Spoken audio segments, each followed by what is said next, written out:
Welcome to our candidate forum for Lincoln Consolidated Schools. It's a super contested race with 3 openings and 2 incumbent candidates. So we really appreciate both of you guys being here to talk, and we're recording, and so we'll put this up on YouTube. And so we're going to start. You can move. Ben's helping me with the PowerPoint. So we're going to have this be a pretty informal conversation, but there's a few things I wanted to share before we get into questions. So we're going to introduce ourselves. I'm going to share some priorities around the state. We're going to discuss what's at stake with this election. We're going to ask some questions of y'all. I know our audience might have some questions, and then discuss some further involvement, opportunities for involvement. For those who don't know me, I think most folks have, or I've introduced myself. I'm Perry. I'm the co-executive director of the Student Advocacy Center of Michigan, and I've been there for 12 years, and I live in Ypsi. Go ahead, Ben. Oh yeah, thanks for reminding. This is a C3 nonpartisan candidate forum, and sometimes people ask, are you going to endorse a candidate? No, we don't endorse candidates. We're really just here to give folks information so they know how to vote. And then today it's really like having a conversation about what are the priorities in the district, what are some things that we're seeing, what are things that y'all are seeing, and what are some ways that we may be able to work together, I think is what our hope is. So SAC is a proud member and lead organization for the statewide Michigan Education Justice Coalition, which is sponsoring these kinds of events all over the state. We've already had a candidate forum in Jackson, and Ann Arbor, and Taylor, and Detroit, and we know that, and I know that there's been some in Kalamazoo, and they're happening all over. We have one very soon in Ypsilanti happening as well. And Michigan Education Justice Coalition is really fighting for healthy and healing schools, for public schools to have the resources that they need. So we just had a huge win where we had mental health money restored in the budget and the supplemental. We had win in debt relief. We've had wins in special education funding increases and all sorts of things. So when we fight together, we win, right? When we work together, we can get the resources that our public schools need. So we'll be talking a little bit more about that. Go ahead, Ben, thanks. For those that don't know, Student Advocacy Center was founded in 1974, 75, and we just celebrated our 50th birthday. And we're headquartered here in Washtenaw County and Ypsilanti. We also have offices in Detroit and Jackson. We have a statewide student right helpline, so folks from all over the state call increasingly more and more every year, right, Amy? A staggering amount of people are calling every day with educational crises and asking for help. And then we have staff in those 3 counties that provide education advocacy, special education advocacy, do a lot with youth and foster care. And then we have mentoring services that we provide, and community organizing and youth organizing as well. And we are so thankful that Community Action Network is here.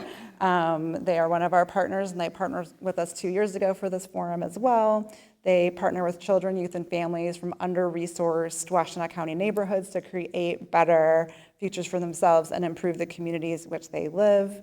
CAN envisions closing the socioeconomic gaps by providing education and enrichment programs for children and teens, supportive services for families who are under-resourced, and challenging systems rooted in racism and inequality. I know you guys were very busy today. You came, at least one of you came from an after-school activities at Brick, so thank you so much for being here. We appreciate having your voice here. Okay. So that's who we all are. You guys are going to get a chance in just a minute to introduce yourself, but really quickly, why do school board elections even matter? Like, who cares? Why are we here? Because school boards make decisions about the budget, about school discipline, about the strategic direction, and they also hire and evaluate the superintendent who's leading the district. So they have many very important roles, right? So go ahead. We have, there's 3 open 6-year terms. And what do we see up here? We only see 2 names. Is that right? So tell us, well, maybe you can tell us later. But I'm so curious what that means and what's going to happen. I've never even heard of that happening before, so I'm really curious what is going to happen to the third seat. So maybe you guys can address that later. Or do you know and want to tell me to tell us now? We can address it later or now. Okay, they're going to address it later. So we'll find out what's going on with that. Okay. What's at stake with public schools right now? We know that young people are really struggling with academics and social emotional needs, and that our schools really have too few people and financial resources to respond, and that families that are most impacted by inequities are too often not part of important decision making. And this is sort of standard like that we are seeing around the state. This Healthy and Healing Schools platform that I mentioned previously was really determined by listening sessions that happened all around the state. And that platform is one, that our schools have to be equitably and fully funded by the state. And it's currently underfunded by billions of dollars, our public schools, despite progress in the last couple of years, right? That public schools need to prioritize and invest in mental health, that students, our young people, have to drive the future of our educational system, and schools have to create structures to really bring in their voice and power, and that public school priorities must reflect the values and needs of students, educators, and community members. So that's the platform. There's more to it, but that's a big part of it. When we think about some of the money that public schools need, we've been working really hard in our coalition for what's called at-risk 31A money, if you guys have heard of that. And the state passed something pretty revolutionary called the Opportunity Index, which means districts that have higher concentration of poverty will actually get more money. So if the Opportunity Index was fully funded, Lincoln schools would get $5 million more money every year. I'm sure that's not needed, right? You guys don't care if you get $5 million or not, right? So that's the kind of money that could be spent on things like literacy coaches, restorative practitioners, behavior interventionists, things like that. Thanks, Ben. So what do we need from our school boards around the state? We really need candidates who are going to partner with Michigan Education Justice Coalition. It's been such a joy as we go to Advocacy Day in Lansing to have candidates come with us. We'd love to have y'all join on some of those. As we join our voices together, we're much more likely to win these big wins for our school districts. We really need candidates who are engaged locally on how that money is spent. We need candidates who are prioritizing using that 31A money on behavioral specialists and mental health supports. We need candidates who host town halls with parents and caregivers to share information about the school's budget and get feedback. A lot of families don't really know what's going on, and so inviting them in and asking them and getting their feedback is so important. We are really looking for candidates who will champion building accountability teams with youth, caregivers, community members to look at discipline data really transparently and really work to suggest changes. And candidates who champion policies where schools develop and document what's called a lesser intervention plan so that families know, what is the school going to do instead of just kick my kid out? What's their plan to use something else besides suspension? And then we need candidates who are reviewing that data and achievement data and really looking at how that looks between different races and disability status. So next steps are to vote, right? So we need people to get out and vote. So we already can do that. So hopefully people are starting to do that. Maybe hopefully not because they are going to watch this first. But Election Day is coming up. Does anyone know how many days? I watch all these things and they're like, it's 28 days now maybe, right? Or something like that. It's less than 30 days away. It's less than a month, right? It's coming up fast. We can stop watching those commercials soon, hopefully. There's information before you leave. Just be sure to maybe fill out one of those cards. We have opportunities throughout the year to get more involved in some of the statewide work. So it's up here, right, the statewide work, but it very much affects what happens on the ground, and there's power in numbers, so the more we're getting people involved, the better. So definitely stay connected. So that's all the stuff that I wanted to get through, and we're gonna ask questions of the candidates. I know some of you, I'll call you up, because We only have one mic. And just if you guys can just take a couple minutes. We don't have anyone timing you, so it's really simple. Just to introduce yourself and tell us what experiences you have that you think will make you an effective board member or have made you an effective board member, and what prior leadership or board experience do you have, and how have you supported children in the community in the past? All right. Hi, everyone. So my name is Lauren Smith. Can you hear me okay? Mm-hmm. Okay, perfect. Let me revisit the question. Mm-hmm. So I'll introduce myself. I actually joined the school board just over a year ago. There was a vacancy, and I interviewed and was thankfully accepted into the role. So I have about a year of experience. I still consider myself a newbie in that role, but learning a lot, and in that time have definitely confirmed that this is the place for me. I'm definitely passionate about our kids. I'm going to get emotional talking about it. But I definitely want the best for our students and for our community, and I'm committed to that, which is why I'm seeking re-election for my position or for my seat. So I'm so excited to see some students here. I'm happy to have the support of our superintendent, and thank you all for being here. So that speaks to my Board of Education experience. My background is actually in healthcare. So I work for Trinity Health System at our headquarters system. And what's interesting, even though we are a hospital-based organization, I actually work in our community department. So we are focused on things that occur outside of the hospital with a strong focus on community conditions. So addressing things like socioeconomic gaps, health disparities, how marginalized communities are really impacted by community conditions, systemic issues. So even though I'm talking about healthcare, my background is in healthcare, there's a lot of similarity in the education space, right? With people from certain zip codes or backgrounds being left out, or just not getting access to the same resources. And all those things kind of add up to them having less resources overall, or not progressing through life in an equitable and fair way. So I hope to bring all of that experience to my work as a trustee member of the board. So thank you. Hello, everyone. My name is Jason Moore. I am also serving on the board and running for one of the 3 vacant seats. I've lived in this community for about 16 years now. Please don't tell my wife, because it's around the time we got married. So she is actually a co-chair of the PS3 committee at the middle school. I have 2 boys, one in the middle school, 8th grade, and one at Bishop Elementary in 2nd grade. I would like to say my experience has come in just being around the kids. I'm a volunteer advocate, a strong volunteer within all the schools, especially at the elementary level.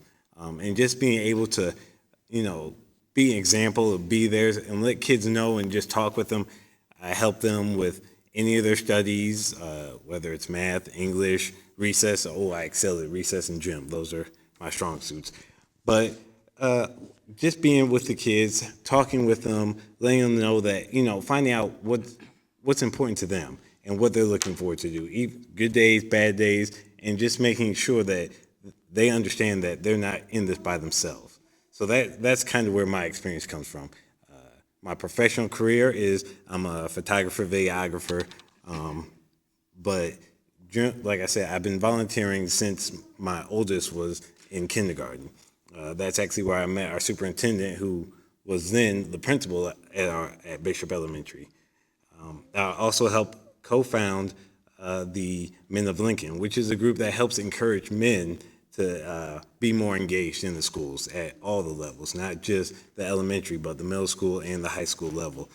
As we work to get volunteers, just come in and, again, be example, be another voice, be a reason.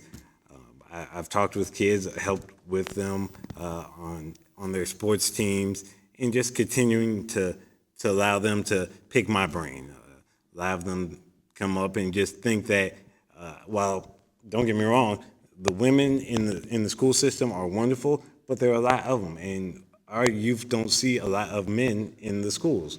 So I try to encourage and let them know that, hey, it's not just a woman's job. There's no such thing as a woman's job or a man's job. You know, everybody can take part and make sure that we're successful together. Okay, Kayla, the Director of Behavioral Health at Community Action Network, is going to ask the next question. You can stand right there. Okay. Hi, everyone. Can you tell us what are your top 3 policy priorities and what do you intend to proactively champion? We'll have Jason start this time. We'll switch back and forth. Sorry. Okay, so my 3 top priorities are equity, to make sure that every student and staff member as well, they feel welcome and feel a sense of belonging within the schools. Growth and development. Not every child should feel the pressure to attend a four-year university or college immediately graduating high school. There are so many different options and choices that children can make. Let's be honest, I didn't know what I wanted to do till I was 35 years old. What makes you think a 17, 18-year-old kid knows? So there are so many options out there for these children. And then financial sustainability. You know, as we get the finances, as we get these monies, what are we doing with them? Are we transparent? How can we use them to benefit and give the resources needed so that the staff and students feel that they have what they need to achieve more?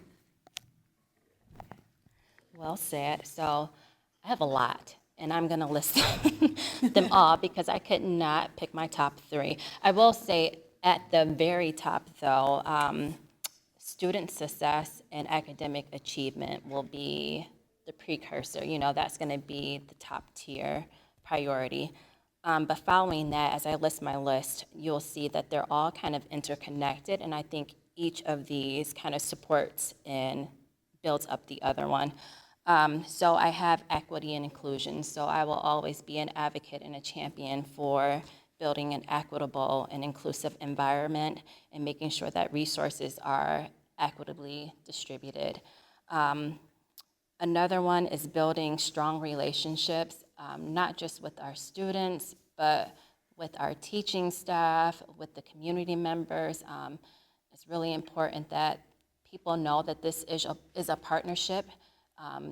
Our children will be successful and thrive if they are by a strong community and a community that's working together. So those are, that's another priority that I would champion.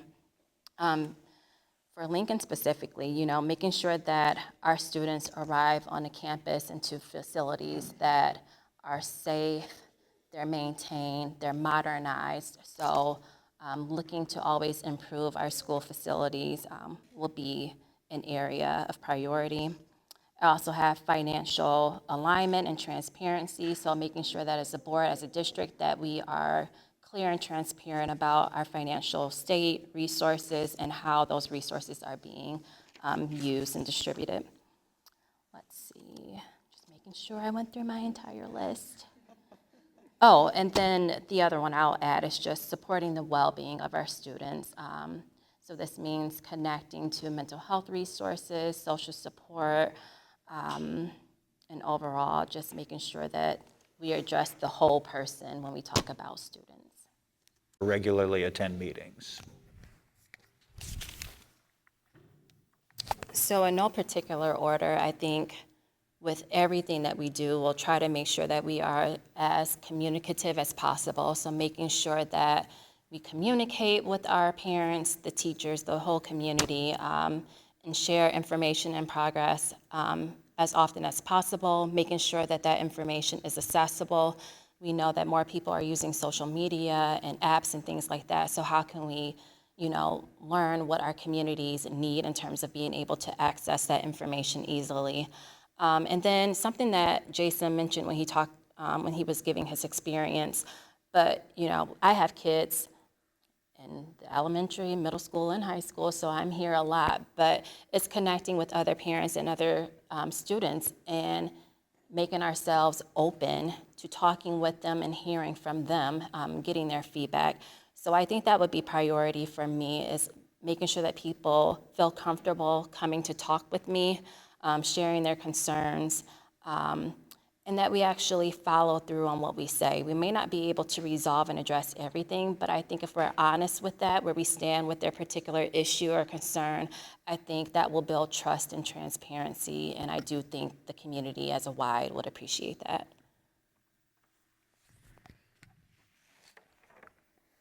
I think that's a pretty general or good answer. You'll notice a theme, at least as we go throughout the night, that communication is key. It's really about communicating in as many different ways as possible to reach as many different people as possible. Like Lauren said, there's social media. They utilize robocalls, send home letters or flyers, and have forums. Obviously, the board meetings are open as well. Not everybody's going to be able to make everything. We know in today's time, people have to work because eggs cost $37 for 12. So, there's a lot going on. So we want to make sure that we are open. As a board in general, we welcome those who have questions. We welcome those who want to know more. So, like she said, being open, being available to talk. Even if we can't get to a resolution, making sure that we at least are ear and we take note and then follow up with that. Not just say, okay, I hear what you're saying, and then 2 weeks later, nothing's been resolved. Getting back to the person like, hey, you know what? We've taken these steps, and this is what we're looking at now. You'll see a communication about this, or be on the lookout, or inviting people that, okay, that's a very valid question. I'm going to invite you to the board meeting so that you can come and share this with others, because somebody else may have the same question as you. So it's very important that we all communicate in as many different ways as possible.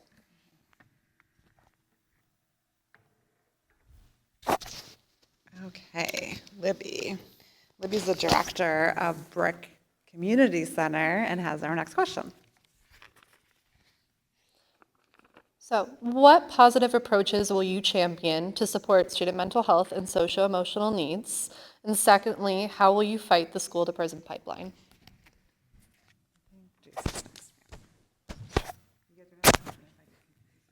It's quite all right. I am a strong believer in restorative practices. I do not believe that you need to suspend every single child, especially for nonviolent offenses.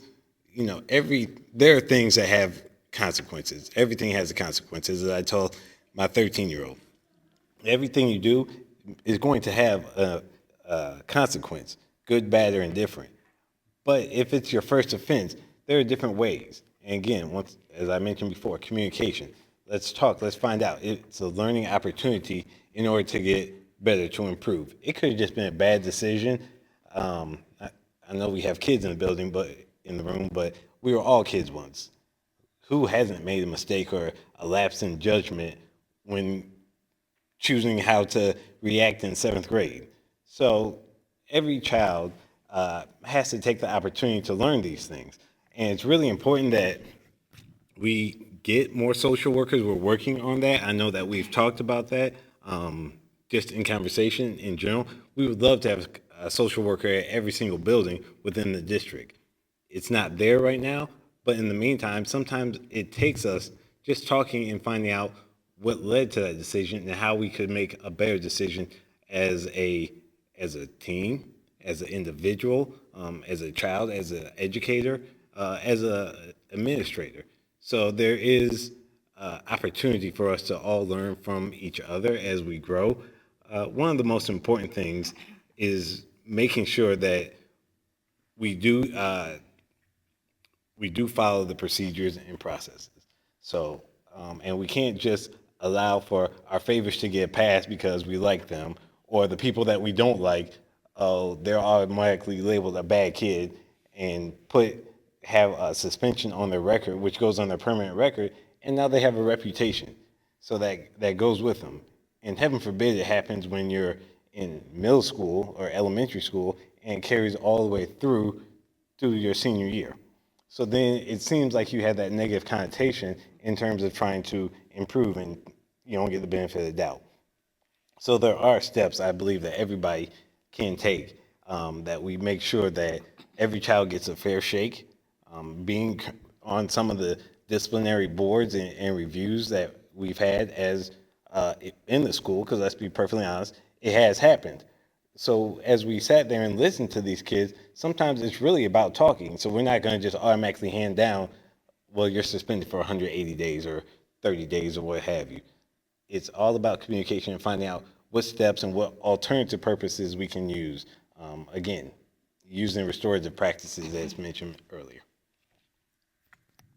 Yeah, I second everything that Jason just shared. I think if I think about ideal state, so I would love what he also said about having social workers embedded in all the schools. I think that will be a great resource to have. In the meantime, I think what we could also do is expand our collaborations or partnerships with local community partners and experts in mental health and addressing or providing social support for our students. I think that will be helpful. Something else I was thinking about, I think it's important to make sure we have the resources and training available for our teaching staff, really. So something in my field of healthcare over the years, let me just back up a second. We know that mental health is a crisis right now. We know that teens and adolescents are experiencing challenges and barriers around mental health. So it is something that needs to be on our radar and proactively and intentionally addressing. So with that being said, in my background in healthcare, we focus a lot on trauma-informed approaches and also understanding and raising awareness around how, trauma and experience from your childhood, it's called adverse child events, how those things kind of manifest throughout your life and they ultimately impact people on a day-to-day basis, you know what I mean? And it creates barriers for them. And so one thing I would advocate for is making sure that all of our schools and teaching staff are provided training, professional development, and resources, and have an understanding about how those traumatic experiences really do manifest or can manifest in behavior. And I think when you have that type of a lens, when you're experiencing a student with a challenge or a behavioral challenge, it changes your approach, it changes your perspective of what's happening, you know what I mean? And so that's something that I will always champion and advocate for within our district. Okay, Ben has our next question.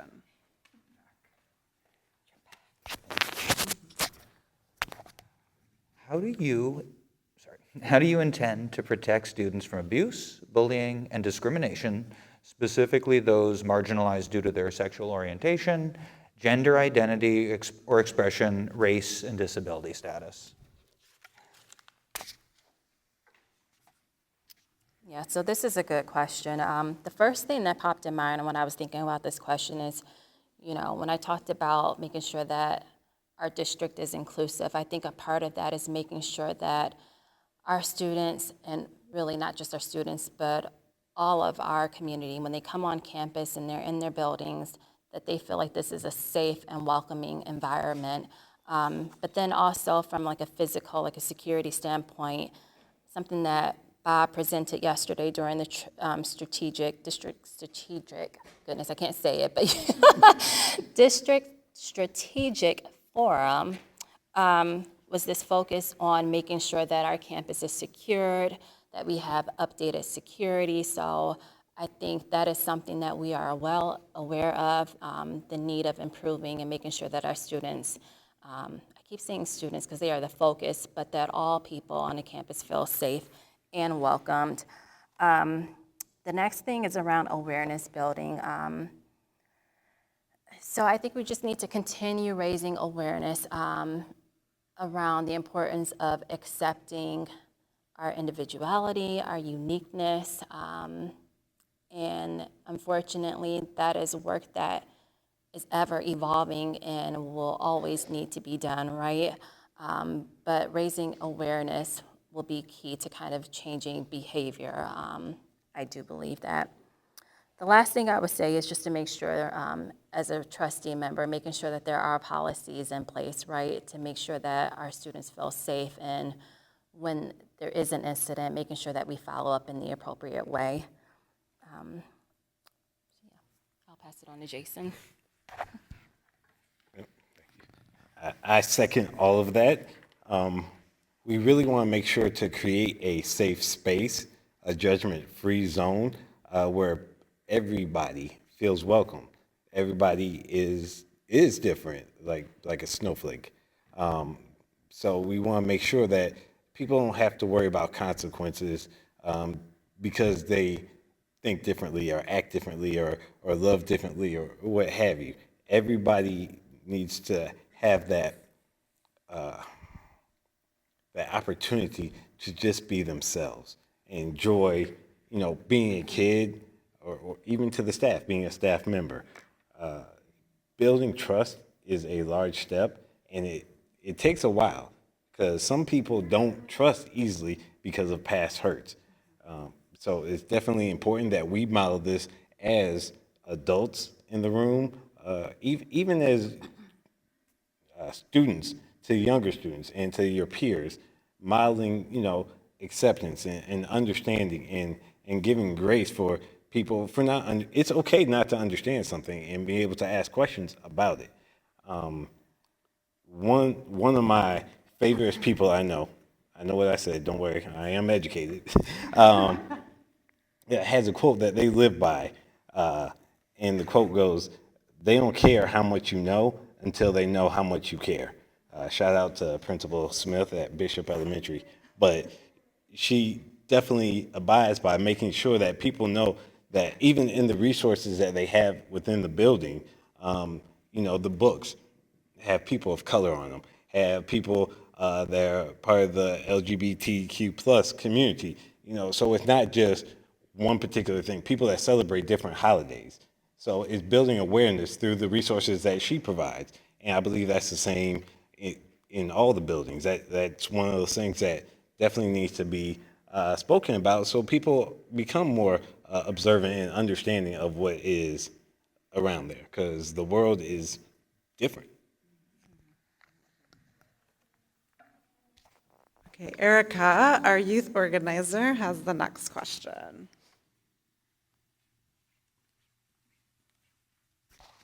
Good evening. What will you do to protect students from forced placements in virtual school? And what additional support should be provided to those students to promote their success? This one. So I'm keeping track of everybody. Thank you. You're welcome. It's important to understand that everybody learns differently. And forced placements are often a difficult thing to just sit here and say, you know what, you cut up so much in class, you're not going to be around other peers, you're going to be in this virtual community. Again, going back to the communication and talking with people and finding out what works best for them. We have taken steps to ensure that the students are going to receive any and all support they need, and we need to make sure that if you did not learn this way or you're struggling this way, maybe this is another opportunity. But you don't want to just come out outright and say, this is what you're going to do. We need to talk about different opportunities, and some people do learn better virtually. Case in point, my son, my 13-year-old, bright kid. I say this with fatherly pride and fatherly bias, so I can do that. Very smart. Can pick up anything, whether he's learning on, virtually or in the classroom. But we sent him to school so that he could learn to socialize, because his social skills need to be improved a little bit, to say it nicely. And he has done remarkable in the years that he's been within Lincoln District. Whereas my younger son, is his emotional IQ is off the charts. 7-year-old kid can control himself. He may get mad, he'll disappear for a minute, come back, he's good to go. But his learning takes a little bit extra work. Again, it's one of those things, you're talking to them and you're finding out what works best for them. So we won't necessarily say, okay, you have to do this, but we kind of observe and work with them in order to find out the best method that they can be successful in. So I hope that made sense and answered the question. Okay. So I was intrigued by this question. As I stated earlier, I'm a little new to the whole, to the school board in general and still learning a lot. So when I read this one, I thought to myself, like, question mark, I need to do a little bit more digging in this area. So I will just admit that for myself, I need to learn a little bit more about what is happening. I would love to look at the data to kind of figure out, you know, at what capacity, at what volume, if at all, are students being forced into virtual placement, and then kind of look at it case by case to figure out, you know, what is happening individually. I think it's very easy to group people together and like draw a conclusion, but I would love to look at it case by case. But what I have learned in my time as a trustee member, when I've heard about the virtual schooling, I agree with my 13-year-old daughter. You know, she just never found her belonging at the high school, and that's no fault to Lincoln High School. You know, some people just don't thrive in the environment, and that's okay too. So she asked to be withdrawn from Lincoln High School and actually attend virtual academy. I'm happy to say, though, because of our partnership, though, she is now thriving with the Early College Alliance, is that what it's called, at EMU. But I just throw that scenario in there just to explain that I do think it's beneficial to have a voluntary option for those individuals where virtual academy or online schooling is just a better fit for them. What I have learned, though, about the virtual academy is that we've made strides in being able to make sure those students feel supported and connected to the school. For instance, allowing those individuals to come on site at certain times, right, to connect with other students and the faculty and receive support. And they've recently tried to make sure those students are connected with field trips so that they are still kind of operating in a sense of like the traditional in-person school. And I think those are all positive things that should be noted. And so I'm happy that we are offering that as a school district.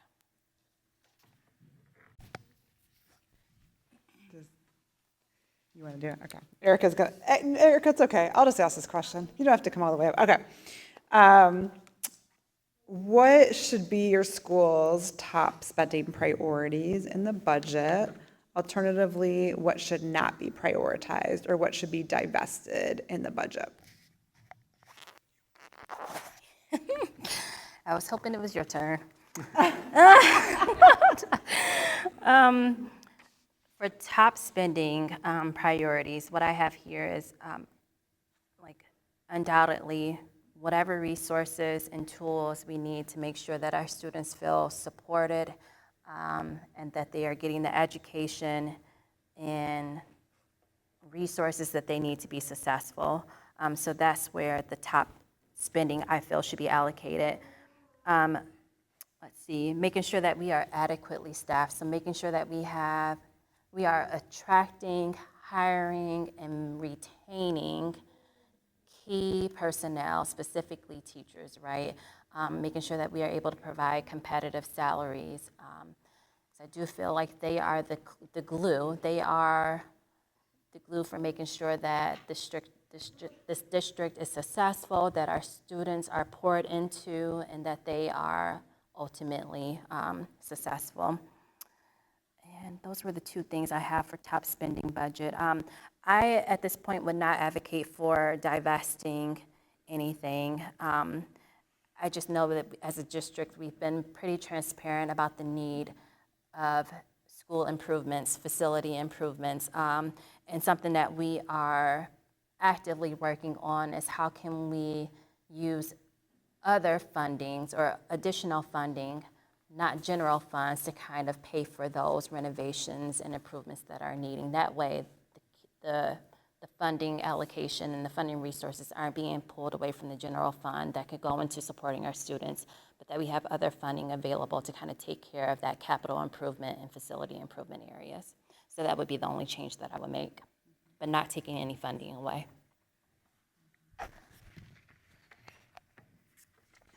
For me, for this question, personally, to answer this question right now would be irresponsible simply because my knowledge base is not wide enough. Obviously, we want to make sure that the students and staff we're able to provide for students and staff and allow for the proper resources. But we have a great history. Allow me to kind of sidetrack for a little bit. We have a great history in Lincoln. It was presented last night at the State of the District Forum. It was attended by less than 30 people. 5 of those people were presenters. Another 2 worked in the central office. 4 school board members, myself and Lauren included, and 3 building administrators. So over half the people there worked in the school. So they're kind of a little bit biased, if you will. But some of them did have kids in school. Obviously, I have a child and 2 children in the school. But I say this because I understand there's a lot going on and people have to do different things. So I'm not blaming anybody for not attending that, but they discussed some of the issues that we face as a district. And, from boilers needing to be replaced and furnaces going out and roofs or whatnot, things that you might not think about. I remember Mr. Bongiorno mentioned the bathrooms. Anybody that lived in a house for over 10 years know that, you know what, you're going to need to fix your toilet. It might be running. Now imagine that multiplied by 1 million, because you have a whole bunch of little hands flushing toilets. Heaven forbid they put something down the toilet or whatnot. Not that my kids will ever do something like that. But, Lincoln's turning 100 at the end of the month. So I say all that to say we need to make sure that the buildings are open and available to these students. So we have to take care of these buildings. These are old buildings that are in need of upkeep, security, making sure that the buildings are secure, safety. Unfortunately, we live in a time and a place where school shootings are becoming more common on a daily basis. And as much as I hate to say it, we need to make sure that, our security, our resource officers, cameras, et cetera, are taken care of. That a lot of this is why you hear us talking about the importance of a sinking fund that's coming up on the November ballot, or prioritizing our spending, but making sure that we're responsible with what we're spending it on, in order to maintain the building and making sure that it's running. So when we get these very, very cold and frigid Michigan winters, that the pipes don't burst again, and we don't have a foot of water that our students can't come to school all of a sudden and get snow days and they're at home with their parents driving the parents crazy. Again, not me, my kids are angels. But these are some of the things that I would want to look into and make sure that we are actively and transparently responsible with our money. So, just to clarify, so there's is it a renewal sinking fund on? The sinking fund will be a new Oh, a new on this ballot in November. And if people want to find out more information, I assume they can go to the website, the Lincoln School, yeah, okay, great. And so lots of districts have passed sinking fund millages too. That's a way for school districts to pay for the physical stuff, right? And I know that there's also been work around the state to try to figure out how do we help school districts with other ways to fund facilities. So just so you guys know that there is some very slow going conversations at the state level about other options that might be available to districts with crumbling buildings. And I know I'm not saying you guys have crumbling buildings, but some of our school districts that we work in do, and our students are sure to tell us about that. So that's one of the days for sure. So Morgan has our last formal question, and then we're going to open it up to folks. So come on over, Morgan.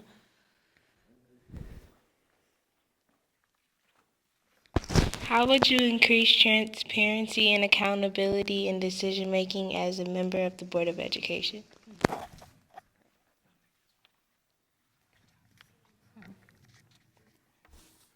First and foremost, come to the board meetings. It starts there. We have the board members, the superintendent and the central office staff, and 2 lovely gentlemen, and that's it. Board meetings are the second and fourth Monday of every month, almost every month during the school year. All types of information is presented there, and but if no one's there to hear it, how do we really know what's being done? It's the old, if a tree really falls in the forest, does it make a sound type thing. Yes, you can go back and read the meeting minutes on our website, but I'm willing to bet that it's a very small percentage of people that actually do go back and read the minutes of what happened at the board meeting, unless they're trying to make sure they go to bed early that night. Second, ask questions. If you want to know something, just ask. You best believe that the people that are currently on the board will work their tails off to make sure that even if they don't know the answer right off the top of their head, they're going to do the research. They're going to ask the people in the proper positions for the answers and why certain things occur. So, and then they're going to follow up and get back with them. It's happened to me on more than a few occasions of people coming and asking me a question, and I'll be the first one to say, I don't know, let me check and get back to you in X amount of days. And even if I don't get the answer in said amount of time, I'll at least respond back to them. It's like, I haven't found out anything. I've checked with X, Y, and Z, but I'm still working on it. I haven't forgot about you. So that is the second most important thing. And lastly, the third most important thing, come to the board meetings. They're not as boring as you think, unless something juicy is about to go down, but that happens. People want to know the tea. I get that. But really, this is your community. We have to take advantage. We have to, just find out and not let other people dictate what goes on. If you don't speak up, then you can only blame yourselves. Again, not victim blaming, but you have to come and hear these things and ask questions. It's perfectly okay to not know. So come to a board meeting. Yeah, I would agree with all of that. I think the 2 points for me that stand out the most is in terms of transparency, just making sure that we use all the different channels that are available to make sure that we are sharing information in real time, that it's in layman's term, because even for me, like all these acronyms and different terms that, people that are immersed in the school district or school might know, me as a parent, before joining the board, it's like, what does that mean? So I think I think there is some improvement to be made in terms of like the messaging of things and making sure that it's communicated in a way for all audiences to be able to understand it and be able to say, okay, I understand what that means, you know what I mean? And not leave that information with more questions. I'll say, as far as communicating things, making sure that we're sharing information, but that we also have multiple channels of for getting input and feedback from the community.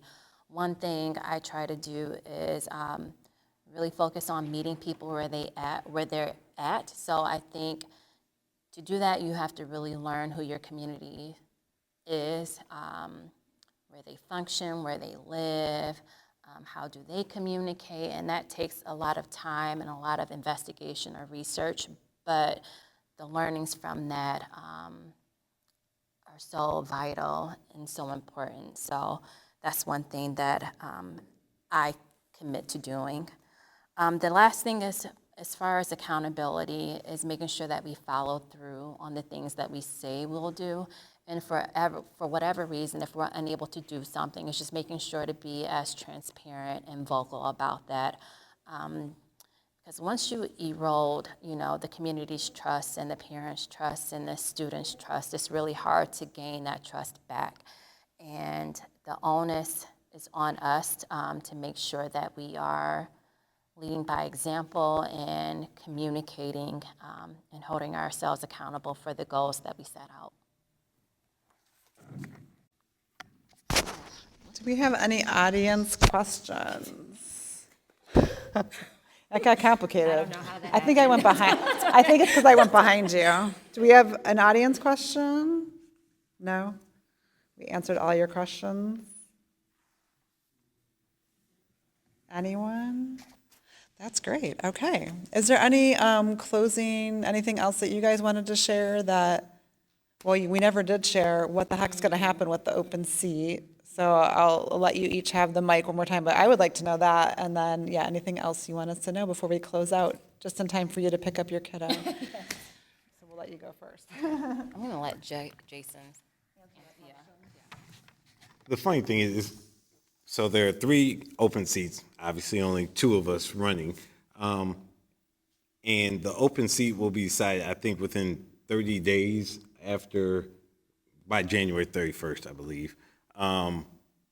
We'll have an interview process where applicants will come, and whether it's 1 or 50, and we'll interview, ask them a bunch of questions and figure out, based on the board will actually vote in front of them. It's kind of nerve-wracking, especially if you're one of the candidates working to be on the board. And I speak from personal experience because this is how both of us end up on the board for our initial term. As part of being interviewed, answering questions in front of a staff, and that was one of the few times that we had more than a couple of people at the board meeting. So, but it's an interview process, and it has to be closed out within 30 days of the open seat being determined that it's open, which would be January 1st. So. Anything else you guys wanted to share? We covered a lot. Come to the board meeting. Well, thank you so much. I want to encourage folks definitely to get connected. I'd love to stay connected to you all. I think that MAJ's, Michigan Education Justice Coalition, even has a special statewide group for school board members. I got to double check because there's different classes that come in, so I might connect with you on that. If I need to find out more about that, where they're at with that. We have young people here, and Erica, if you want to raise your hand, Erica is about to launch our community chapter of Youth Action Michigan, which is going to be doing youth organizing, working around trying to fight for healthy and healing schools around our state. Those young people will be going to Lansing for Advocacy Day in April and doing all sorts of cool stuff. So if you want to learn more about that, make sure you connect with Erica. Make sure you fill out, just to stay connected to advocacy opportunities around the state budget and things like that. And then just remember to what? To vote. Remember to vote. If you turn on your TV, you should be getting plenty of reminders of that. But it's really important to get out and vote, encourage other people to vote, and to be thinking about education justice when you are voting.